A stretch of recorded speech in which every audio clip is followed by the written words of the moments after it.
चलिए 1990 के दशक के महाराष्ट्र की उस तस्वीर में चलते हैं। केबल टीवी की नई नई चमक थी, सड़कों पर नई गाड़ियां दौड़ रही थीं और मेलों में लोगों की बेफिक्र भीड़ थी, एकदम सुरक्षित महसूस होने वाला माहौल। लेकिन इसी रोजमर्रा की जिंदगी और भीड़-भाड़ के ठीक पीछे देश का सबसे खौफनाक और सबसे रहस्यमयी क्रिमिनल सिंडिकेट छिपा बैठा था। एक ऐसा आतंक जो बिल्कुल अदृश्य था, किसी को नजर ही नहीं आ रहा था।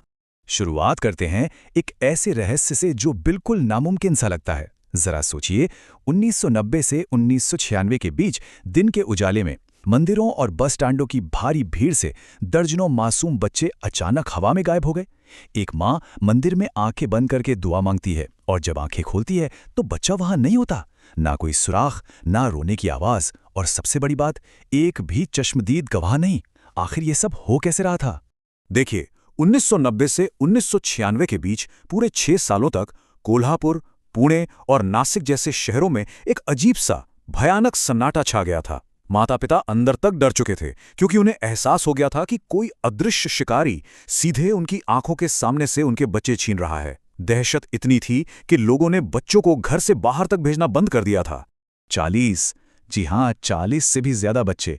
जरा इस आंकड़े के बारे में सोचिए। ये बच्चे ऐसे गायब हुए जैसे उनका कभी कोई वजूद ही ना रहा हो। ना कोई फिरौती का फोन आया, ना कोई धमकी भरा खत मिला। पुलिस और सीआईडी सब के सब हैरान थे क्योंकि अपराधियों तक पहुंचने के लिए कोई एक छोटा सा भी सुराग मौजूद ही नहीं था।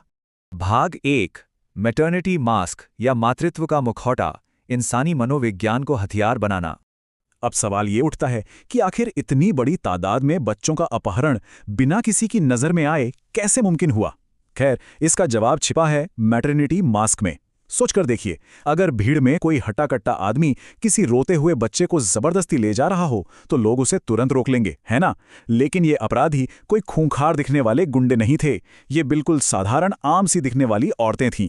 ये औरतें अपने असली धंधे यानी जेब कतरने के काम को अंजाम देने के लिए इन छोटे बच्चों का एक ढाल की तरह इस्तेमाल करती थीं।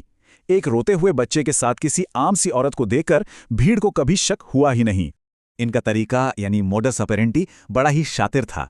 जब ये मंदिरों या मेलों में जेब कतरते हुए रंगे हाथों पकड़ी जाती थीं तो पता है क्या करती थीं? गुस्साई भीड़ से खुद को बचाने के लिए ये उस मासूम बच्चे को उठाकर पूरी ताकत से जमीन पर या किसी खंभे पर दे मारती थीं। बच्चे के सिर से खून निकलता देख भीड़ का गुस्सा तुरंत घबराहट और दया में बदल जाता था।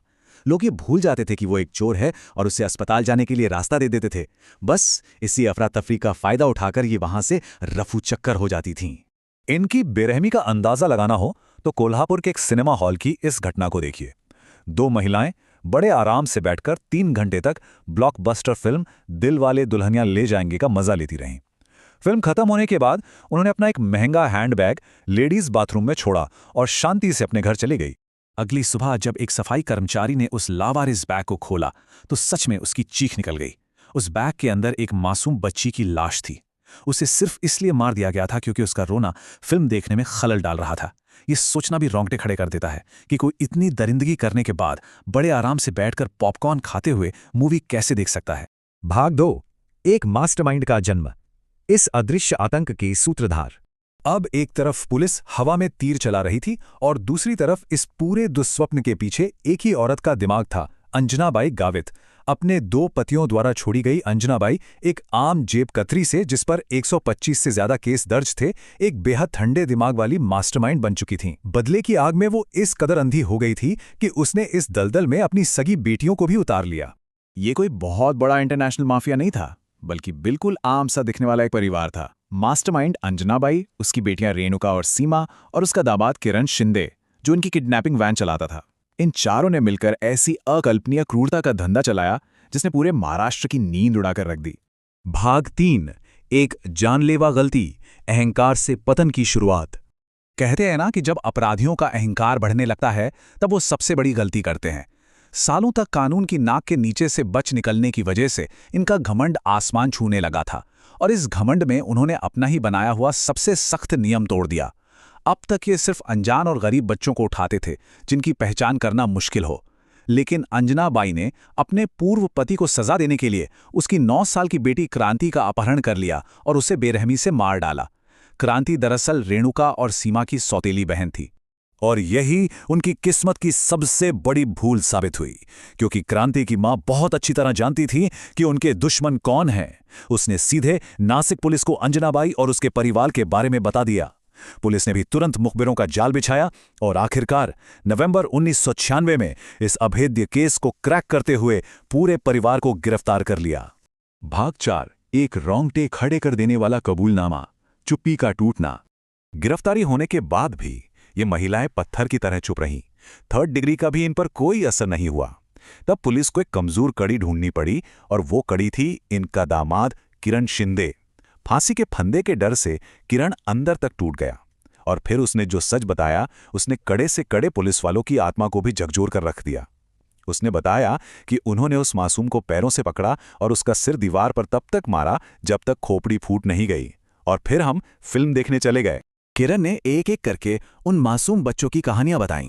18 महीने का संतोष जिसे बिजली के खंभे पर पटका गया था, 1.5 साल की भावना जिसका सिर दीवार पर मारा गया था, 3 साल का पंकज जिसे उल्टा लटकाकर मारा गया था। ये कोई आंकड़े नहीं थे, ये जीते जागते हंसते खेलते बच्चे थे जिन्हें इस सिंडिकेट ने सिर्फ अपनी आजादी और फरारी के लिए बेरहमी से कुचल दिया। भाग 5, अंतिम फैसला, एक ऐतिहासिक कानूनी नतीजा। इन खौफनाक कृत्यों के खुलासे के बाद देश के कानूनी इतिहास का सबसे ऐतिहासिक ट्रायल शुरू हुआ। 1997 में ट्रायल शुरू होने से पहले ही मास्टरमाइंड अंजना बाई की पुलिस कस्टडी में मौत हो गई, पर 2001 में उसकी बेटियों ने इतिहास रचा। जी हां, वो स्वतंत्र भारत में मौत की सजा पाने वाली पहली महिलाएं बनी। अदालत का भी यही मानना था कि इनमें इंसानियत का एक कतरा भी बचा नहीं है। हालांकि कानूनी दांवपेंच और देरी की वजह से साल 2022 में उनकी सजा को उम्र कैद में बदल दिया गया। गावित बहनों की ये पूरी कहानी हमें अपराध के बारे में एक बहुत ही परेशान करने वाला सच बताती है कि सबसे खतरनाक शिकारी अक्सर भीड़ में सबसे मासूम मुखौटों के पीछे छिपे होते हैं। ये सच्चाई सोचिए कि कितने ऐसे लोग होंगे जो दिन के उजाले में हमारी ही सहानुभूति का हमारे खिलाफ इस्तेमाल करते हुए हमारे ही बीच बेखौफ घूम रहे हैं। और इसी विचार के साथ इस खौफनाक और सबक आमोज कहानी को हम यहीं विराम देते हैं।